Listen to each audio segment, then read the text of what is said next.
સરસ. હવે કોણ ઊભું થશે?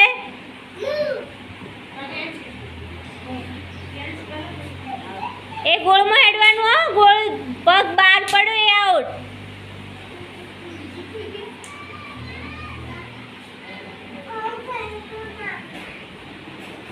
સરસ. હવે કોણ હેડશે? રીયુ હેડો. રીયુ આઈ જાડો. રીયુ બસ હવે બેસી જા બેટા. અપેક્ષા રીયુ હેડો બેટા.